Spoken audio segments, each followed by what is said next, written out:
Hello and welcome to the Thrive Project. My name's Gavin Ingham and I'm delighted today to have a good friend of mine with me, Andy Smith. Now, Andy Smith is an emotional intelligence coach and an appreciative inquiry facilitator. And we'll tell you what all of those things are in a moment. But I've known Andy for a long, long time. In fact, I was just thinking before we started this, when I met Andy, and genuinely, I can't remember. But what I do know is that Andy is an absolute expert in his areas, and he'll tell you a little bit more about his journey in a moment. He's one of the few people that I've worked with, both on stage, and I've interviewed him a couple of times before, and I've even paid out my own money to to go to one of his courses. So welcome, Andy. Thank you, Gavin. Yeah, I actually do remember where we met. You came to see me in Manchester. You contacted me because I think originally you wanted to start an NLP group for some reason in like Leeds or somewhere local to you in Yorkshire. And then I think you decided against it in the end, but we had a good time anyway. So sure, well, it must have been nearly 20 years ago that I would think. That was about 19 years ago, yeah. Wow. So, Andy, you've got a really interesting journey around personal development and personal improvement and leadership and all of these things, and culminating in appreciative inquiry, which we'll talk about in a moment, because I think a lot of people won't know even what appreciative inquiry is. So could you share a little bit about your journey and how you got to that place? Yes, I can. I think it was a classic of don't know what to do with your life until you bump into something by accident and discover that A, you're really good at it, and B, you've got a passion for it. So I was working in the IT industry for about 12 years, not particularly good at it, not good at the technical aspects, not good at the management aspects. But nevertheless, in those days, you could progress quite well in the IT industry despite all of that. So, doing all right. Until at the age of about 32, I think, a project I was working on went badly wrong. Not entirely because I didn't know what I was doing. I suggest that no one else knew what they were doing either with it. But nevertheless, I was in the frame, and my job was getting really, really stressful, and I hated it. And one day, in a respectable broadsheet newspaper, I came across an advert, little classified ad that said, "Become a stress auditor, make £300 to £600 a week for 10 to 20 hours work." And that was a lot of money in those days, So I thought, I'm really stressed. I could relate to that. So I do that myself. Yeah. I checked it out, and it turned out to be really a hypnotherapy course. Okay. In Derby, and the stress auditor thing was they were trying to get this employee assistance program off the ground using hypnotherapists that they trained as stress counselors. Right. And they had one client, which was like a little building society in East Anglia with 5 members of staff. And on the strength of that, they were running these ads in newspapers, become a stress auditor. It was vaporware, basically. This was pre-internet as well. So many of your younger viewers won't remember what that's like, but the crucial thing is really, really hard to research something. So for all I knew, this was the only hypnotherapy course in the country. No one else was doing it that I knew of. Actually, they were, and much better, but I didn't know that. So I went along to their introductory weekend and I signed up for it. Later on, as I did more research and read around, I found A, it was a crap course, but B, it was really expensive. So I kind of committed to it. I discovered I was good at it without the training being any good, despite not being well trained. I actually had a knack for helping clients and getting them to get results using like old-fashioned direct suggestion hypnosis and progressive relaxation and stuff. As I read more around the subject, because even though I could see some of the training wasn't very good, I discovered NLP. I met some NLP practitioners who I was personally impressed by. I did an NLP course in 1995, practitioner course, did the master practitioner training a year later. trainers training year after that with Tad James, and I think David Shepherd, who I believe you've had in interviewee, yeah. Another master practitioner with David the following year, and on from there. So started running my own NLP practitioner courses in 2000, right, in London, and then in Manchester. Moved up north, met you, got more into corporate coaching and training, and about 15 years ago came across Appreciative Inquiry, which is my current love and passion. Appreciative Inquiry being a method of change which, rather than looking for problems and analysing them and finding out who's to blame and trying to solve the problems, it looks at what's working and involves everyone, ideally, in looking at what's working, discovering the best of what's working already and what's worked in the past, doing more of that and getting change through that, and generating more ideas for getting to a shared dream of the future. Yep. And planning that. So you've experienced that. I believe you use some parts of Appreciative Inquiry in what you do. I use quite a lot of it, really, integrated into my stuff. I found it very, very powerful, Andy. Mm-hmm. And what I'm currently really interested in is, it's kind of partially a spin-off of Appreciative Inquiry called Clear Leadership. It's a method from the book Clear Leadership by Gervais Bush, who's a brilliant Canadian academic and management consultant. I think actually his name is pronounced Jervis, but it's spelt Gervais. Okay. So I tend to do it like that. And there are bits of that which you don't need to know the whole method, but you can use very simply in your own life, in your own work, as a coaching model, use with your team if you're leading a team, to reduce anxiety in yourself, but also in other people in your team, in the way you communicate, to communicate more clearly, and also to develop your self-awareness. And if it's okay, that's the sort of thing I'd like to talk about today. It is, Andy. So I think what would be really useful. Sorry, I was just writing down 3 things there. You took the moment to stop as I wrote something down. I wrote down communication, anxiety, self-awareness, because I think they're all things that are really, really relevant right now, and I think will be really good applications for people. So yeah, tell us a little bit about the model, Andy. Okay. Well, I think we can agree we're in a difficult time at the moment. We're in uncharted waters. Nobody knows what, right, you said not to swear, so nobody knows what the flip is going to happen and on various levels. We don't know what's going to happen globally. We don't know what's going to happen to the economy. If you work for a company or if you've got your own business, you don't know what's going to happen to that. You don't even really know if what's going to happen to your family or to your own health. Right.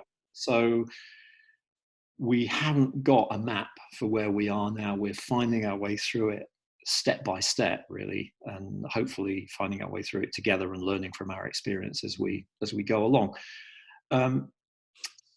As human beings, we have a need to make sense of what's going on around us. And if we don't know what's going on, we get anxious. People aren't very tolerant of uncertainty, mostly, and for good reason, because if you don't know what's out there, how can you prepare for it, etc., etc. So it's useful to have a tool to help us to make sense of what's going on out there, so that we can make the most of the limited information we've got, and we're not dropping into like delusion or conspiracy theories. We have an instinctive need to make sense of what's going on around us. So, as you know, the best-selling author Yuval Noah Harari of like Sapiens and so on, the point he keeps making, his main point really, is that we make sense of what's going on around us by the stories that we make up. Yeah, agreed. Tell ourselves stories, and those shared stories are what society operates on, essentially. Like money, for example, we tell ourselves, each other, that it's worth something, and that enables us to cooperate, not just in a family group, not just to the sort of 150 people that we know personally, but with some company in China that we've never met, that makes stuff for us, and we can be reasonably confident it will arrive as we've asked for. So it enables millions and millions of people to coordinate through these stories that we tell ourselves, that, this is the law, this is the economy, this is money, this is how things work. So finding the truth is not as important to us as finding a coherent story that makes sense. And if we find a story that makes sense, we tend to just go with that and stop looking. And then, of course, you've got... We tend to see people, don't we, in today's society, literally, I mean, we could name various contentious issues, but and there are facts there, but people tell entirely different stories about those facts, and people choose the story that suits their narrative, doesn't it? And then that becomes, if you like, their reality, doesn't it? Absolutely. It's almost like making constellations out of the stars. The grey mare is also the plough. It's the same stars. Some people look at it and see a bear up there somehow. Some people see a plough. Some people see a Big Dipper. Some people see a cart. But there's more. So from those same few data points, they're making up these different pictures. You literally, in a paper the other day, they were reporting on Sweden, and the only thing we have was the actual figures for Sweden. And in the same paper online, albeit I don't know about the other, but in the same paper on the same day, there was one article arguing with these facts that Sweden has got it 100% wrong, and they were a disaster and whatever. And there was another arguing that Sweden's the only country in the world that's got it right. So two completely different stories in the same paper, with the same facts. Just extraordinary, really, when you think about it. Yes, absolutely. And then we've got this thing of confirmation bias. Okay. Where explain that, because we know what that is, but some people might not. Yeah, sure.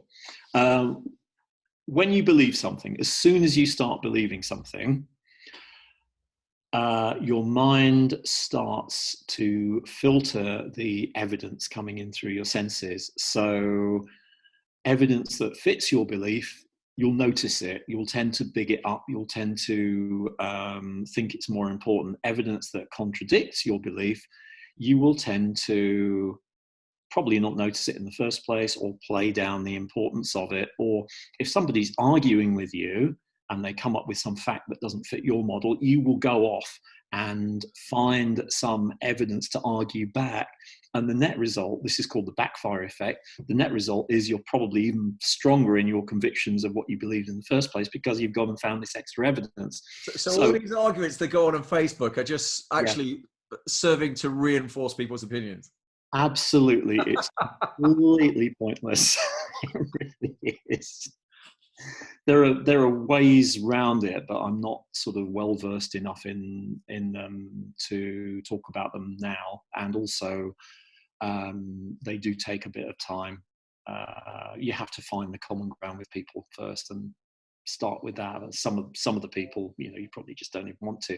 So going back to the constellations, the effect of the confirmation bias is that some of those stars in the constellations will get brighter that fit your picture, and some of them will get you'll perceive them as dimmer, or you don't see them at all. So we're not even seeing the same reality. So we prefer having a good story or a coherent story to actually seeing the truth, if we can't make sense of the truth. There's two things that can go wrong there. One is that the stories that we tell ourselves are inaccurate. They're not fitting the facts, which means we make bad decisions, and that may lead us to act badly as well. And the other one is that worse than the reality, as sometimes happens. Andy, can I just stop you? Because we just got a very slight interruption there. So you said, and the other one, and then I lost you for literally 2-3 seconds. And normally it wouldn't matter, but it was right as you were saying what it was. Okay, right. So the other one is, if our speculations are actually worse than reality, then our anxiety levels go up unnecessarily. And the more anxious you are, the worse the decisions are that you make. So it would be very useful to have a model, a simple way of looking at things, like a lens to look at things, which is easy to use, which will help people to, first of all, reconnect with reality for a bit. Yeah.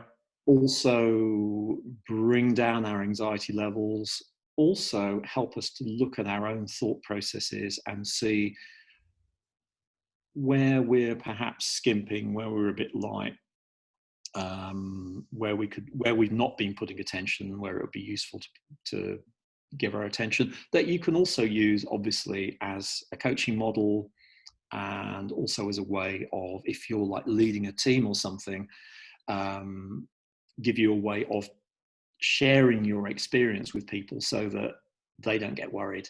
Yeah. This links back into the emotional intelligence stuff, because the kind of emotional climate of a team, if you're leading it remotely, as I guess people will be at the moment a lot of the time, the emotional climate of a team is, in times of uncertainty, in times of crisis, people are going to look to you as the team leader for how they should behave. So if the team leader is running around saying, oh my God, the sky's falling, then the team's going to get a bit anxious. If the team leader or the boss is acting in a way that they can't understand, if there's a sudden change in their actions, if they're sort of shutting down meetings much sooner, or they're not talking as much as they used to, or they've got an unusual expression on their face, people are going to speculate about that. Yeah. And the chances are they probably won't ask you why you're acting that way or why you're looking that way, because it's anxiety provoking in itself sometimes to ask the boss about that, particularly if you're the sort of authoritarian kind of boss, which I'm sure your listeners and viewers aren't, but in the main, if you're that scary kind of boss, they're not going to ask you. So what they do, they go and probably find somebody else, find one of their mates, fellow team members, who they think will agree with them, and they make up a story between themselves about why you're acting that way, which is comforting, because now you've got a story, the uncertainty is not there, maybe completely wrong. So much better to actually communicate to people what your experience is in a reassuring way. Again, this is what this model will give you. So maybe I should unveil the model. That might be. I think so. That'd be great. Okay. All right. So what I'm going to do is, through the magic of Zoom, I'm going to share my screen here. And come on, here it is. Right. So this is called the Experience Cube. This is straight out of Jervis Bush's book. Four quadrants to it. This is our experience at any given moment. Okay, this is a way of slicing our experience. Obviously, other models are available. Slice that in different ways. The question is not, is it true? It's, is it useful? Yeah. So 4 bits to it. Observations are what you see. Okay, this is like your perceptions of reality, and ideally, this would be what anyone sort of videoing it would see on the video. So it's what you see, what you hear, and of course on an internal level, what you feel, what you touch and stuff as well. But it's also what you choose to notice in there, because obviously we're not taking in everything. Everyone's got their own mental filters. We focus more on some things than others. But the observations are what people can agree is there. Okay? Yeah. Thoughts is really what we believe about what's going on, what we tell ourselves about what's going on, the stories that we make up to ourselves, and consequently, when we talk to other people, what we talk about to others about what's going on. Yep. So, I think he's doing this because, or I've tried this 3 times, it didn't work, therefore I can't do it. All of those kind of belief stuff that we're very familiar with. But also like classifying things and value judgments about things and so on. Emotions are what we feel about things. So it's a response probably to our thoughts, at least as much as to our observations. Sure. Emotions are often used in decision making. When we get to the end of our decision making process, we'll often do a little check, does this feel right or not? Consciously or unconsciously, we'll do that. So ultimately, whatever decision we make is probably going to be an emotional decision. You're, again, very familiar with that from like customers buying processes, for example. How do they decide when to stop going through that list of features and benefits and so on, comparing to alternatives? Sooner or later, something is going to tell them it's time to stop and actually make a decision. So emotions come in like that as well. I know it's not what we're talking about right here, but those emotions, and you sort of touched on it slightly, are they more driven by the thoughts than by the actual observations? Because, I mean, obviously something happens and people say in their head, well, this means that, which means the other, run story, run situation. And then do they not emotionally involve more to the thoughts than to what's actually going on out there? Because I think for a lot of people, that's quite important. They would say, well, I'm responding to the way my daughter spoke to me, but actually they're not. They're responding to what they think about what their daughter, how they feel about what story they tell themselves. Is that true in this model too? Pretty much, yeah. Right. Yeah, I mean, obviously there are some things which would happen in the real world, like probably somebody pointing a gun at you, which would be so big that you wouldn't, no matter what you believed about it, you'd probably pay attention to that. Yeah. But yeah, pretty much. So we're responding to our kind of filtered observations. I'm going to talk in a minute about how these different quadrants affect each other as well. Good. Yeah. Which will probably sort of go a little bit deeper into that question. I just want to lay it out first. Sure. The wants are what you want to happen. What do you want to happen? What do you want to do? What can you do? And ideally, these would be wanting to get towards something rather than just wanting to get away from something. Okay. Again, I can talk about that. So the other week I was running a webinar about this with my friend Ella Kulumets, who is a certified clear leadership trainer and knows actually way more about this than I do because he's been thinking about it longer. Somebody said in the chat thing in the side of the webinar, they said, emotions precede beliefs. So, our beliefs are sort of determined by our emotions. And week before that, some cognitive behavioral therapist on Facebook was saying to me, no, emotions are entirely the product of beliefs. The beliefs precede the emotions. So guess what? Everything influences everything else.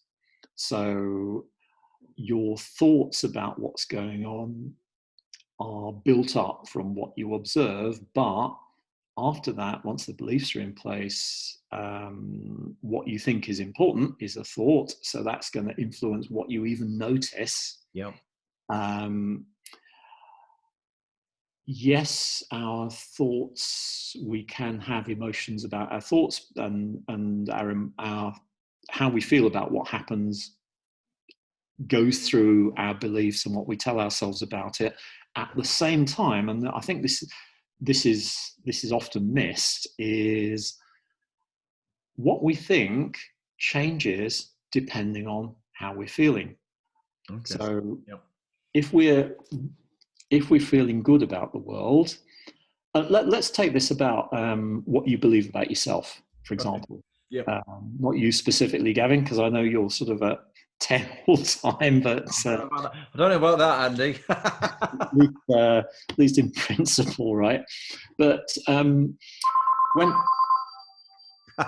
It's you. okay, I'm just gonna kill that because oh, it's still going.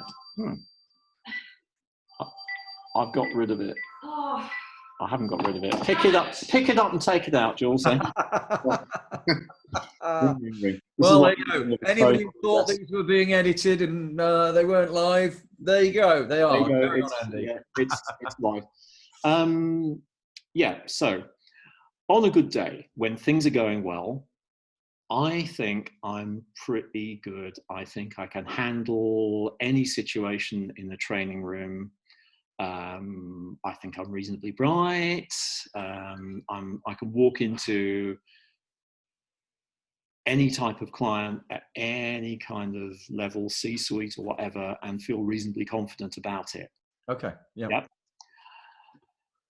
If I am not so good, or I'm running late, or I've had several bruising experiences that day already, and I'm tired and I'm thirsty and my energy levels are low and I need a coffee, my thoughts about my own capabilities may change. My belief in what I can handle will probably be different, because our you know, that NLP thing of there's no unresourceful people, there's only unresourceful states that they get themselves into. If I'm feeling unresourceful for whatever reason, not just my energy levels, but also what I believe about myself and what I expect to happen, will change. And I think that's anyone's experience. You know, anyone that's ever had a phobia that they've then been cured, if they get run down, if they aren't sleeping enough, if they're under huge amounts of stress at work, probably that phobia might come back a little bit. Sure. What they've seen the last of it. So emotions influence thoughts as well. And also what we want, where we're aiming at, influences our observations. If we've set our sights on a goal, then probably we're going to be looking at things in terms of, we're going to be noticing things in terms of, is this going to help me get closer to my goal? Is this going to be an obstacle? What we are feeling is going to be determined by, is this goal getting closer or not? What we tell ourselves is going to be influenced by our wants and what's important to us. So there's a constant kind of conversation going on between all of these 4 quadrants. And it's powerful, you know, because I remember a few years ago now, won't it? But I came in, it might be 6 or 7 years ago, but I came on your Appreciative Inquiry 2-day course in Manchester, and very good it was too.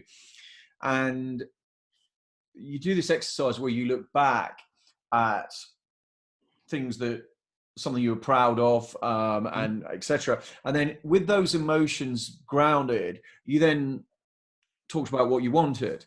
And even in the kind of sterile, made up environment of a course, with people that you didn't know asking you the questions, when I was asked about my goals, bizarrely, I set very different goals. I had very different dreams than I would do normally. And I think that came, as you said, directly from the emotional state at that moment in time, because at that moment in time, I was obviously at my most resourceful, feeling great, thinking about it. And when I was asked, what do you want? It was entirely different. Well, not different, but it was bigger and more glowing than perhaps I would have set the day before, or I had set the week before, or whatever. And that's a direct example of that, of my emotions affecting my beliefs about my capability, but also about what I wanted. So that, you know, I've personal experience of that one from that course of yours, Andy. Yeah, that's great to hear, and it's what happens.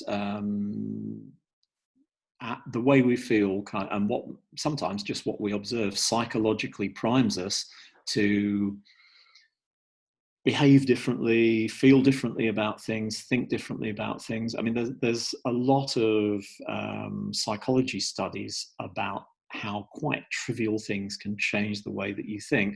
Although I have to say, that the replication crisis in psychology at the moment, we don't know always whether these results are actually true or not, because some people have tried to replicate some of them and failed. So, you know, if anyone says to you, psychology proves that this, and this, you could probably equally argue, no, it doesn't, because what about this replication crisis? But for example, they've done experiments where they've given people a hot drink or a cold drink, and then while they're holding that drink, they get to meet some new people, and then they ask them afterwards, what did you think of this person? People holding the coffee actually felt warmer towards these strangers Really? than people holding the Coca-Cola or whatever. How bizarre. It doesn't sound totally, either. It sounds like either totally unlikely or likely. I'm not sure, that one. Oh, there's all sorts. You know, from a sales point of view, they did some other ones where people go into a car showroom and they're trying to get, you know, trade in on their old car against a new model, and it's about how hard a bargain they drive. So that bit where you sit down with the salesperson across the desk from them, there's either soft chairs there or there's quite hard chairs. The customers sitting on the harder chairs drove a harder bargain. No, really? Wow. Apparently. So if you're ever getting That sounds feasible, doesn't it? If you're relaxed and, you know, I'll have the big car, thank you. Yeah, I can see that, Andy. If you ever get people in for a meeting, you know, for a negotiation with them, make sure you've got soft chairs in your office for them to sit on anyway. Cushions, give them a coffee. All of that sort of stuff.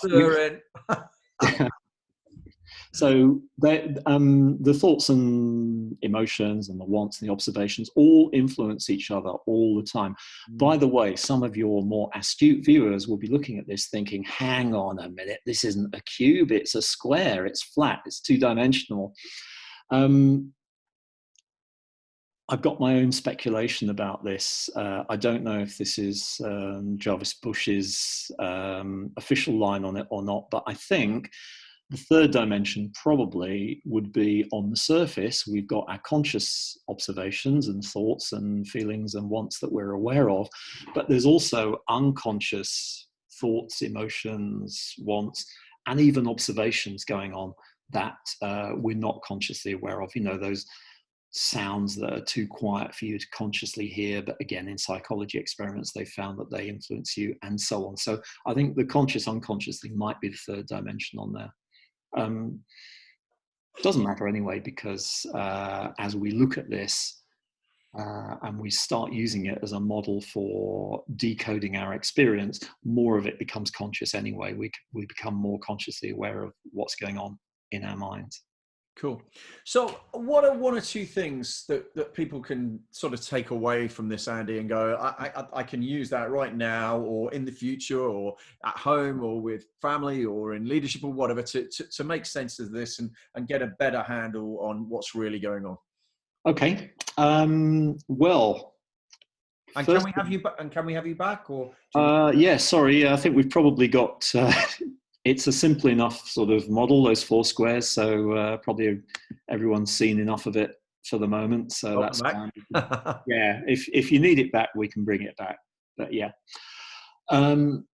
So first thing is, when we get, the more anxious we get, the more we tend to lose the distinction between what we're thinking and what we're actually observing. Okay. So the more we tend to go with the story that we're telling ourselves, the less we tend to notice about what's going on around us. How can you tell when someone's doing this? Well, it shows up in their language. Okay. Describing their own experience, they will talk about, you know, I notice this, I think this, I feel that. When they get anxious and they start to lose that distinction, or if they're just in the habit of not making that distinction in the first place, they'll tend to talk about their thoughts and beliefs as if they're objective truth and as if they're actually real. And they'll tend to make objective statements. It's the difference between saying, you know, this room is really hot and I am feeling hot in this room, or I'm experiencing this room as hot. So the first one, objective statement, quasi-objective statement. Second one is talking about your own experience. This is this thing of men and women in offices constantly having battles over the air conditioning because one of them feels the cold more than the other. I forget which one it is now. So Women. Women, is it? Right. Okay. I think it's about two. I think there's about a 2-3 on average. Obviously, I think there's a 2-3 degree difference in what the average woman would like as opposed to the average man. And certainly, as someone who runs conferences, you see it in that you can literally, if you just get the temperature just right, you can literally have not all, but a lot of the women sort of pulling their jumpers and their coats on, whilst men's bald heads are looking a little bit sweaty. Yeah. Yeah, and of course we as presenters or facilitators don't notice that so much because we're on our feet talking, and we're always going to be warmer than everyone else anyway. So it comes out in people's language. So the more kind of anxious they are, the more experience sort of it feels like something that's happening to you rather than something that you're observing or that you're creating for yourself. So people will say things like, this is a terrible thing that's happening in the world. What they mean is, really, my experience at the moment is that I'm scared, or everything's completely screwed up. They mean, I don't know what's going to happen. So they're talking impersonally, and it also comes across in those, all those, maybe a significant proportion of your audience is trained in NLP or has read an NLP. But I wouldn't think so, but I doubt it. Or even cognitive behavioral therapy, whatever. All those classic things like mind reading, where you talk as if you know what the other person is speaking, is thinking or feeling. Like, now don't get angry. And you weren't until they said that. You weren't angry at all. They're talking really from their thoughts, from their beliefs about what's going on in your mind, from their little story they're telling themselves, as if it's actually real, and it isn't. So, people are saying things like, well, why won't management tell us what's going to happen? Why won't the government release their lockdown plans? And what they could be saying is, well, I will ask my manager what's going to happen and take action accordingly. But why this? Why won't you do that? This is terrible. People get anxious when they don't distinguish between their thoughts and their emotions and their observations. I'll give you another example of how people get these quadrants confused. I feel this is going to go on for a long time. Well, no, mate, you're not feeling it, you're thinking it. Yeah. This is not a feeling. Feelings are things like anxiety or happiness, predictions about what's going to happen. That is coming from your thoughts. Do you know, this is really interesting because I haven't. I know you've not seen all my models for a while, but there's one that I've had for ages, and it's a very, very simple one, and it's the one that comes out just before I start talking about being a 10, and it's that attitude affects behavior, which affects results. And a simplified model, because clearly you've got all kind of other things like capabilities in there as well. But one of the interesting things is when you break that down and you say, let's take a certain scenario to really get people thinking about it. And you'll say, all right, so let's take a negative. So you're at a 1, you're not feeling great. And let's say you're walking into a negotiation, as we've already used that example. What attitude would you have? And people are going to say negative. Mm-hmm. And they're going to say despondent, or they're going to say beaten, or whatever. And usually people are pretty good at identifying those attitudes. But it's interesting because then when you come over to behaviors and you ask them to identify behaviors, they really, really struggle with that. And they'll carry on giving you attitudes a lot of the time. 70% of what comes is attitudes. So why do people get the thoughts and emotions and the attitudes, behaviors? Why do you think people do get this kind of mix up in the first place? I think it's because, these 4 components, they're all going on at the same time. This is our experience in the moment. Also, almost everyone, if you ask them to talk about their experience, they're going to be light on one or other of these quadrants. They're probably going to Okay, be that's interesting. skimping or missing at least one. So the very rational person, they'll talk about what they observe, they'll talk about what they think about it, they might talk about what they want, but they probably won't talk about their emotions, Yeah, of course. for example. Or somebody who's very I don't know, conspiracy theorist. They'll talk all day long about about what they believe. They won't give you much evidence to back it up, or the evidence they'll give you is very cherry picked. Yeah. Somebody who's depressed, probably they're not going to talk very much about what they want, because it just doesn't figure. So there's that going on. It's all mushed together, but it's also caught up in the language. We say things like, well, I feel this year is going to be great. That's possibly reflecting the feeling you've got about it, but it's not saying anything about what you've observed or the thought processes you've gone through to actually arrive at that feeling. So language is inevitably imperfect. It's interesting, isn't it? I'm thinking about this model and difficult situations with one of our children. I mean, not difficult, they're only little, so they're not big problems, but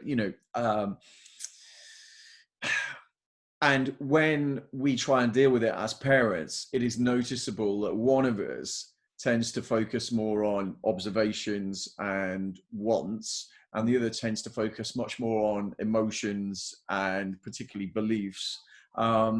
And whilst I'm very aware of that, thinking about that in relation to this model makes me realize how two people can be talking about exactly the same thing, but can end up at blows themselves because they're completely into, so particularly the emotions versus observations boxes. You can tell I'm at pains not to point out, but which is which. But definitely, both coming from those two boxes, having two very strong opinions about those. One desperately trying to stay in one, and one sitting in the other. And actually, the communication is very, very difficult. Yeah, and there's also the other thing where we tend to think that what we believe, our thought processes, our map of the world, as it were, is also going on the same, pretty much, in other people's heads. This idea of naive realism, where what you think, you believe that's actually reality. Yeah. And you're skimping on the idea that actually other people have got their own reality. Everyone's going to see things slightly differently. We've had enough conversations. We know that there are certain things that we see differently. There are certain things we see more or less the same. And we kind of make allowances for that. If you think that everyone is experiencing the same reality as you, and then the other person does something differently, how the hell do you explain that?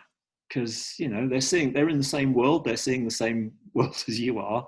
Why did they do that? Why did they go left when you would have gone right? Why did they do that when you would have went? It's interesting, isn't it? Because you can have, you can very easily from a worldview, and people do all the time, don't they? They say, well, they're stupid, or well, they're not very intelligent, or they're bigoted, or they're racist, or they're and you'll whack a label on them to explain why they think differently without stepping back and saying, hang on a minute. And I think for me, one of the most powerful things that came out of all of this stuff for me was this understanding that other people make complete different sense of everything that's going on, and you can look at a friend and go, and it's interesting because I asked myself the question, well, how? I've got a friend in particular, I'm thinking of one friend who's very intelligent and takes all of the evidence and manages to come up with almost polar opposite opinions to me in so many places. And I consider myself an intelligent and objective guy as well. And I'm looking at it going, well, how can that be? And it's really, really interesting because if I wanted to argue with him, I could literally argue with him all day long, every day. But I actually have a lot more fun just thinking, how did you get to there? What did you, and in trying to do that, that actually expands your own thought process as well, doesn't it? Because you start thinking, wow, actually, do you know, could I look at it that way? And if I did look at it that way, what would that mean for me? And how much more? And it's very interesting, I think, that area of communication and leadership, well, and life, isn't it, really? Yeah. Yeah, absolutely. So we could use this as a way, this experience cube as a way of exploring somebody else's experience as well as looking at our own. And all you would do is just keep those 4 quadrants in mind and just ask the person about each quadrant in turn. You know, okay, so what do you see happening from this vast body of information that is there? You know, what are you noticing? How do you interpret it? What assumptions are you making about it? What's that telling you? What are you telling yourself about it? How do you feel about this? And crucially, what do you want? Which I think this little bit of the model, actually, the what do you want, is the bit that's influenced by appreciative inquiry, because otherwise it's like, oh, well, you know, there are these good things and these bad things. What do you want focuses you on what you want to happen next. It gives you back some agency. Because as soon as you start thinking about what you want, part of your mind will start thinking about what you can do to get there.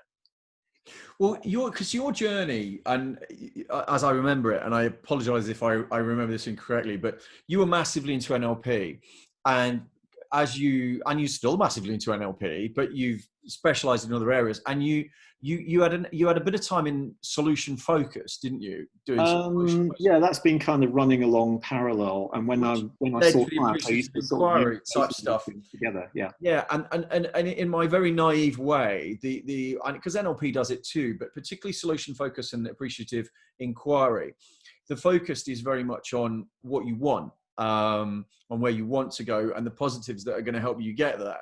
Yeah. And for me, the interesting thing about that is that when you've done that stuff, because when you originally said to me, because I read a lot like you do, and you said, oh, I'm getting into solution focus, and I went, what's that? And went out and bought books and read about it and rang you up and plagued you and said, what do you think about this? What about that? And then you did your appreciative inquiry course, and I thought, I like that. I'll go and come and do the 2 days with you. And I was delighted I did. Read books on it, and again, in my own way, I've put small bits of it into areas where it makes most sense in my models. But one of the things I found, and it's an interesting one, this one, and maybe it comes from our interest in it in the first place, but I tend to approach certain situations, and my wife would say, I think my wife would call me annoyingly positive, but the reality is that I can't help but look at the solution now. So I always look at a situation such as the one we're in now and go, well, what's good about this? And what do we learn from this? And how can we apply this in the future? And where do we want to be given this? I just don't do the whole navel gazing thing at all. Now, I've got my own answers to this, but I'm coming to the question that I want to hear what you think. So if you are that kind of person, but you're then dealing with someone who just isn't solution focused, they're just not they're just stuck in how do you deal with that, Andy? Because it could just be like that, can't it? Yes, it can. And that's not going to get either of you anywhere, really. No. You always have to start from where they are, and really you need to come in with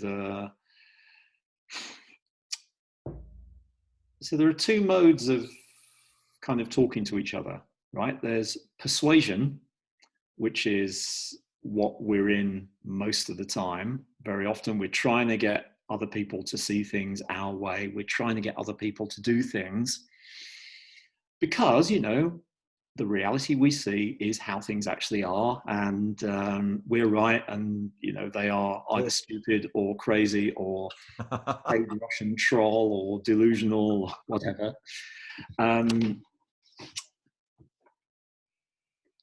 Often it doesn't work. Sometimes, if you're really, really skilled at it, you might be able to get somebody to change their mind, or if you're good at rhetorical tricks and there's an audience, you can get the audience to change their mind. You probably won't have changed the mind of the person you were actually arguing with. So there's persuasion or advocacy, trying to get your own way. But there's also inquiry, which is what you were doing with your mate that you see things differently from, delving into being curious about how they see the world and what's going on in their minds. So NLP on the one hand and solution focus and perhaps appreciative inquiry on the other are different ways of using that curiosity. The NLP classically is sort of going into like what's going on in their mind, especially in the thoughts area, probably.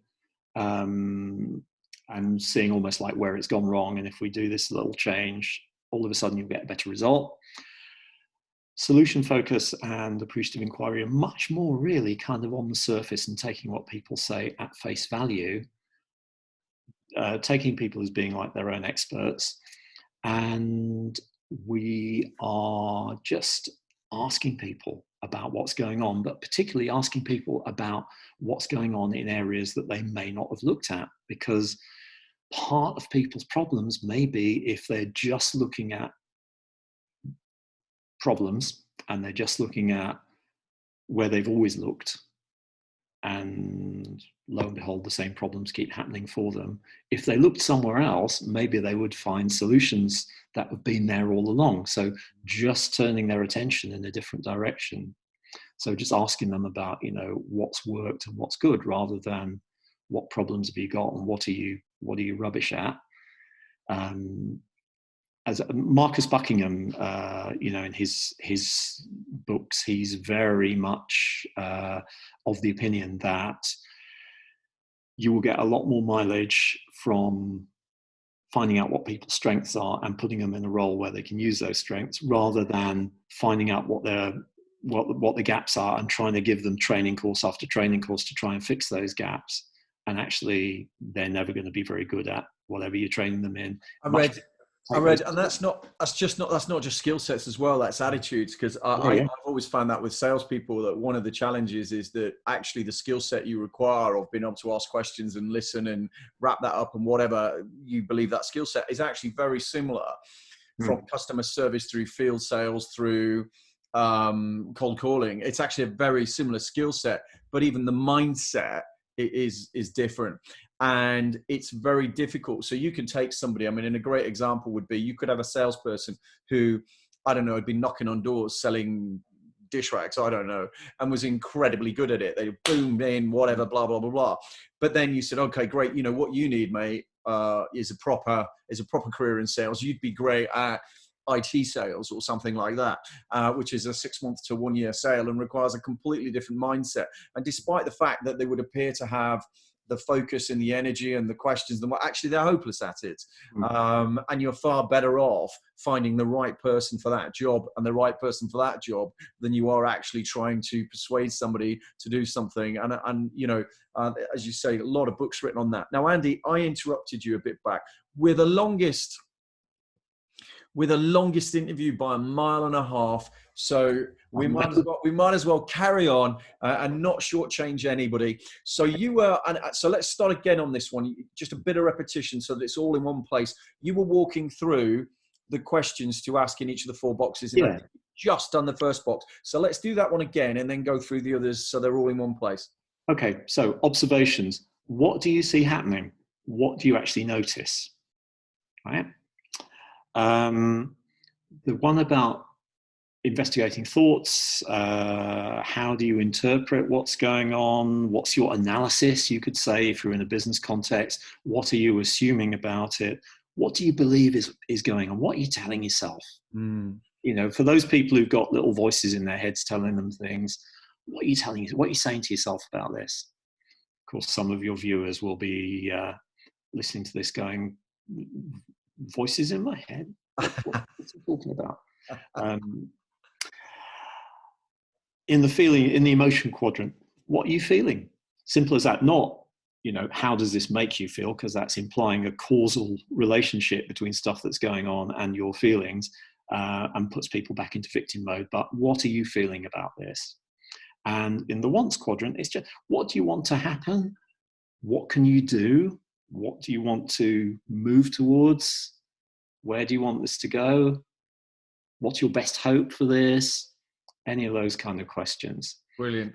Yeah. So you're exploring their experience, and because we are generally not paying as much attention as we might to one of these quadrants, different for each person, just being asked about it may bring up some really, really useful information for them, interesting information for them that could make them consider things. It's almost like helping them kind of fill out their map a little bit. Yeah, Mm. yeah, absolutely. Just turning their attention towards bits they've not thought of before.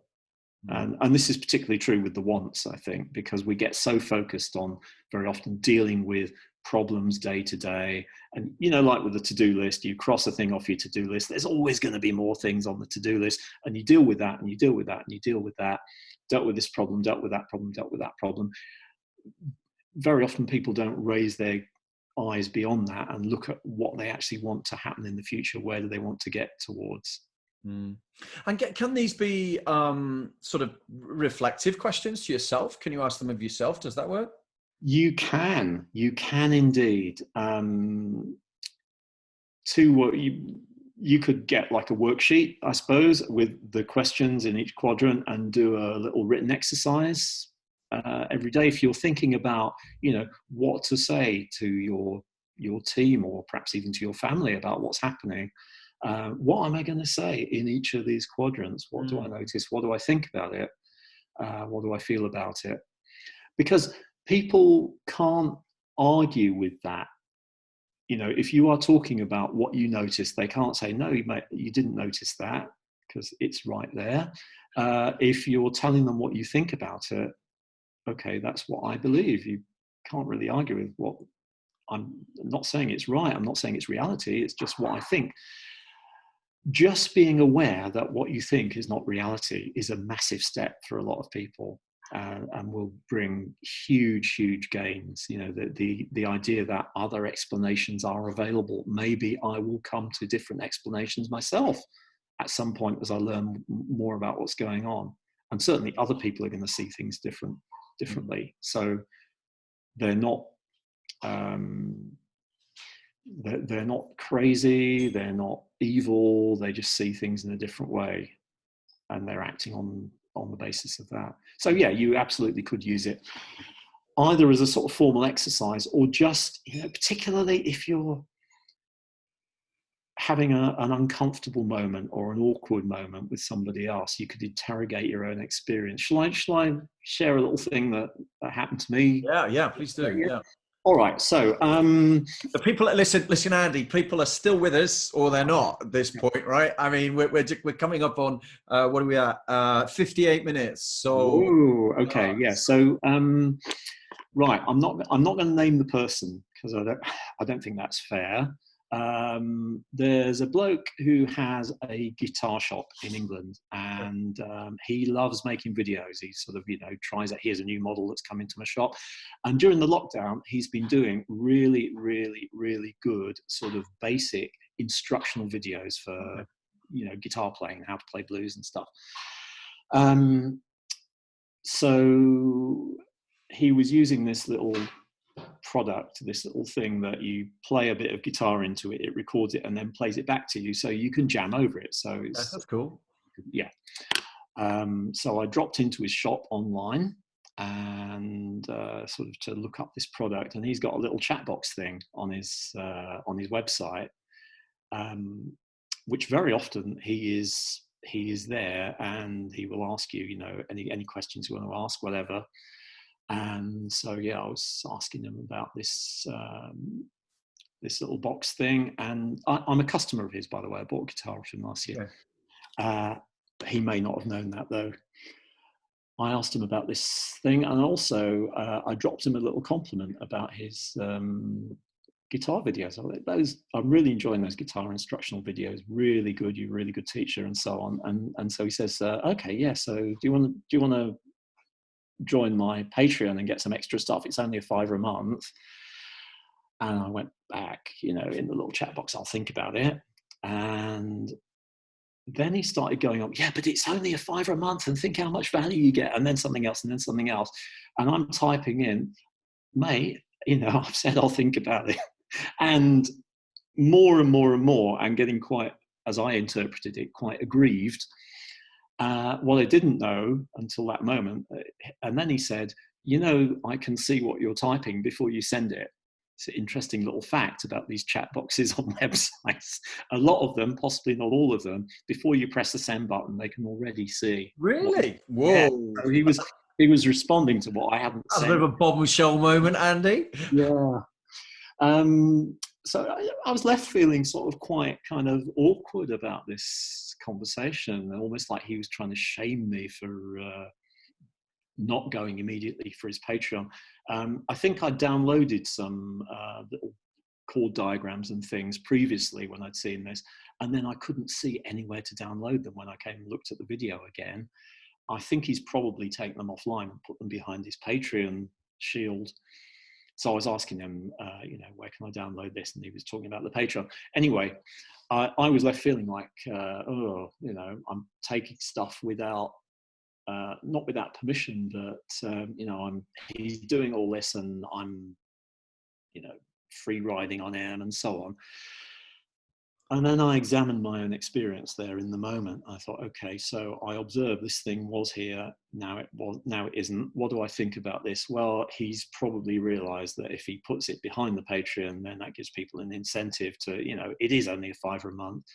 And then I thought about, well, I observed that he's saying, you know, I do all this stuff for nothing and it's really hard times and stuff. And I had a guess at what he might be thinking about this. So he's observed me coming along trying to get something for free, and looking at it from his point of view, possibly he's thinking, times are really hard. I'm doing all this work. I'm giving all this stuff away for free, and these cheapskates won't even, you know. And I don't know what the state of his finances is, whether he's doing okay, whether things are really hard. Obviously, people can't wander into the shop anymore, so probably not as good as they were, maybe.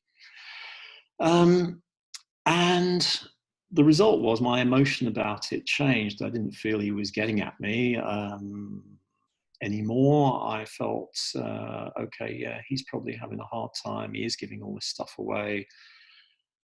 Possibly at some point, I might even go in for his £5 a month thing. I'm going to try out all the free stuff first and practice with it, which I don't know what your experience has been during this lockdown. I love playing guitar. I haven't picked the thing up for like 6 weeks because there's always been other stuff to do. It's funny, when we went into lockdown, the kids and I, it's in my office actually, because I like it too, and there's more space in here. So actually just over there, we've got a huge Lego city. And when we went into lockdown, I thought, wow, we are going to do so much on that. And I think yesterday, B and I built something, and literally that was the first time we built anything in the whole of lockdown.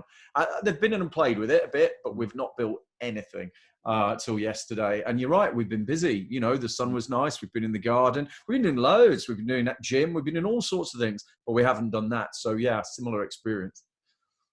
Yeah, I think a lot of people in our position at home, you know, I'm sort of fortunate in that I don't have young kids to homeschool and look after and so on. So I've been doing a lot of what you're always supposed to do, and I haven't done much of over the years, which is working on your business rather than in your business. So I've been setting a load of stuff up, and I'm actually working probably harder than as hard as I've ever worked, probably.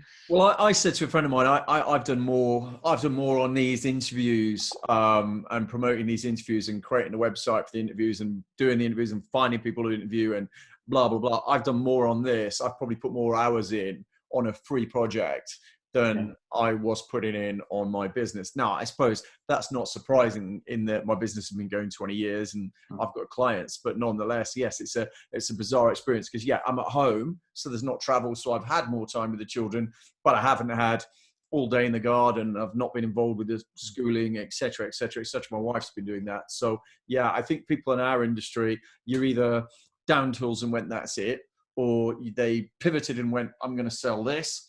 Or they kind of said, how can I help? And I think you and I both sat in that, how can I help scenario. But yeah, it what started as a bit of fun for me is fun, but it's actually just been all consuming actually. So yeah, this has made me think of one more thing actually. okay, cool. If there's time for that. How much time is there now, Andy? It is let's just go for the longest ever that's never going to be beaten, shall we? What is a moment in eternity? But it was funny because I'm thinking ideas while you were talking. I was thinking, actually, should I have one? Should I have one? Because I will change the model at some point. And I was thinking, should I have one once every however long, where I just have speakers rolling in, and we just go on a Zoom, and people can just log in and listen to it on Zoom, and we're just on Zoom just the whole time, just letting people come in and go out. And I thought it'd be mayhem, but it might be quite fun actually. But anyway, let's Andy, your point. Yes. Yeah, so this idea that you're supposed to have this grand plan and always be working towards it, and have this amazing goal at the end, and everything you do should be going towards that, and take massive action and all that sort of stuff. In situations like this, where nobody really knows what's going to happen, you don't have to be this amazing visionary leader. You can't. Nobody can expect you to know exactly what's going on and the exact right way through it. All you can do is try things out, see what works, keep the things that work, drop the things that don't work. So it's a series of experiments. And if you are leading a team, then getting everyone's ideas for what to try out is going to help you there. It's like an evolutionary process. The things that will fit the new environment will survive. The things that don't won't. And I don't think I'm revealing anything really too sort of earth-shattering when I say we've been having conversations for the last 18, well, at least 15 years from, when I used to come up to, when we used to meet up in Huddersfield and for Chinese and a coffee. You've been talking about doing stuff like this Thrive project, getting different presenters in and building communities and stuff. You've been talking about doing that for 15 years, and it's taken this crisis to actually make it happen. Yeah, because you've got life going on, haven't you? And you think, I'd love to do that, but you know it's a big project, and then you get this situation, and as you say, you either take it as this is a disaster, or you think, actually, where's the opportunity? And actually, it comes back to you ask a better question. Where's the opportunity in this? Well, it's to do something that I've wanted to do, which actually would help people more now than it ever would have done before. So, yeah. Previously, people just annoyingly kept interrupting you by offering you large sums of money to come and speak. They're not doing that. They're not doing that at the moment, Andy. No, and similarly, offering me stuff to go and train people in emotional intelligence in Malaysia. They're not doing that either. So we've got the opportunity to try stuff out. So I conducted my first webinar that I was sort of at least 50% in charge of about a month ago, and found that I really enjoyed it. I'm going to be doing loads more of those now. Yeah. I like the format, actually, to be fair. I like it. I think it works. Reading a lot of interesting things about how it's supposed to be more exhausting and it's cognitive something or other, and I thought, well, that's interesting. That's not my experience at all. What's supposed to be more exhausting? Why are we all exhausted after we've done? I'll send you the article, but it was all about why this format is more exhausting than being out there in the world talking to people and doing it in the normal format, and that's why we're all exhausted at the end of the day. And there's a whole load of research, and it may well be true, and it may well be that way for most people, but actually I don't find it exhausting at all. I'm struggling again. I would have to get into their heads. I don't see any value in that, but yeah, I'm not finding it that way. I quite like it. So right. Yeah.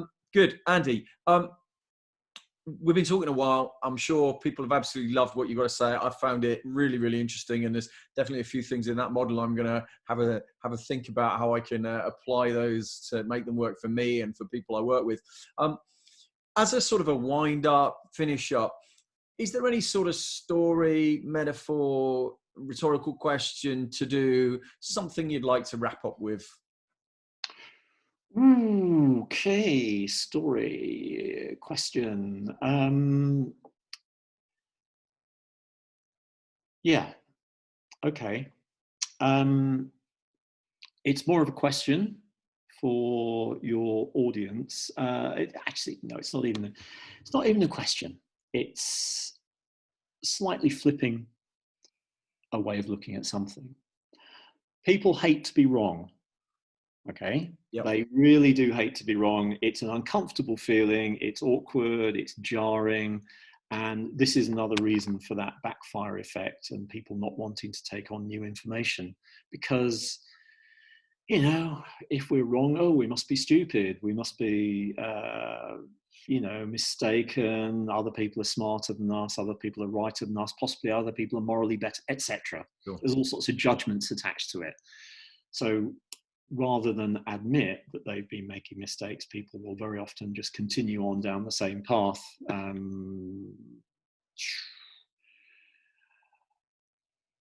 Viewers of any political persuasion will be able to look around the world and find examples of that fit their own model, right?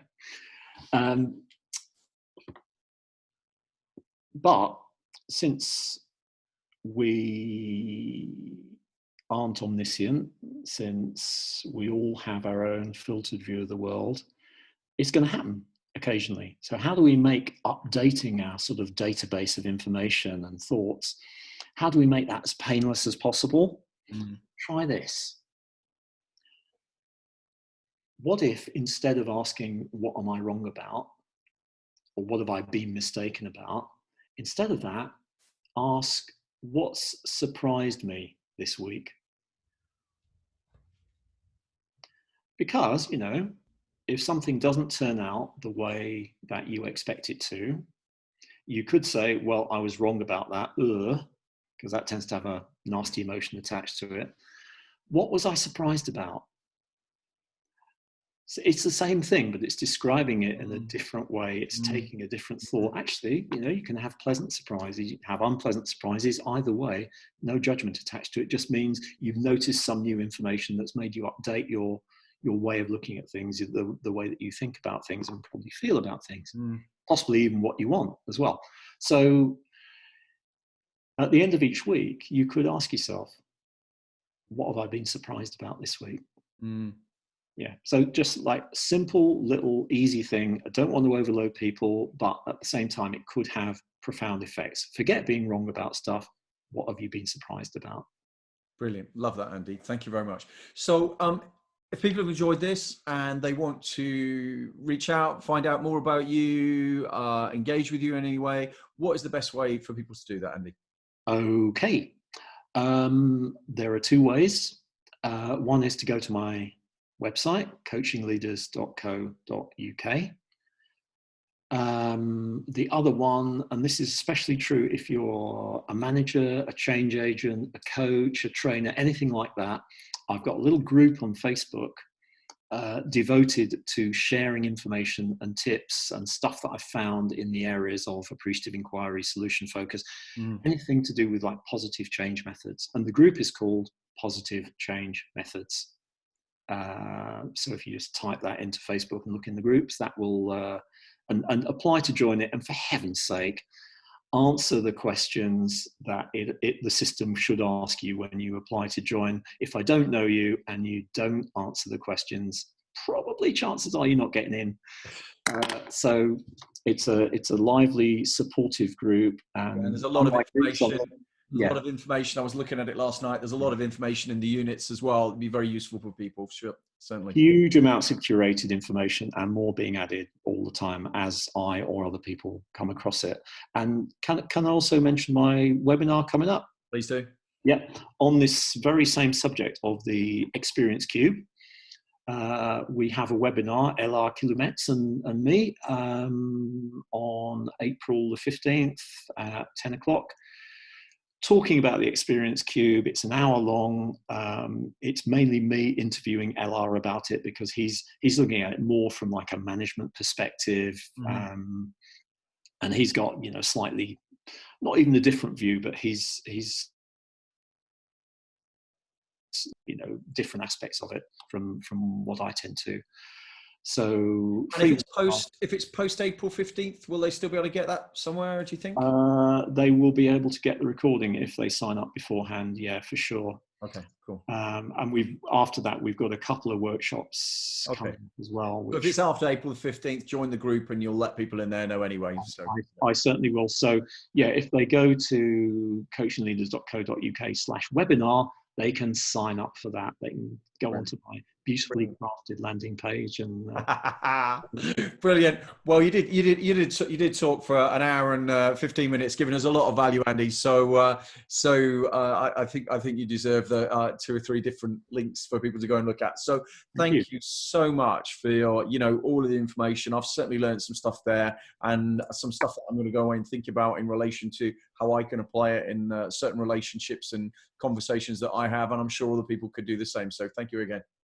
Thank you, Gavin. See you. Cheers.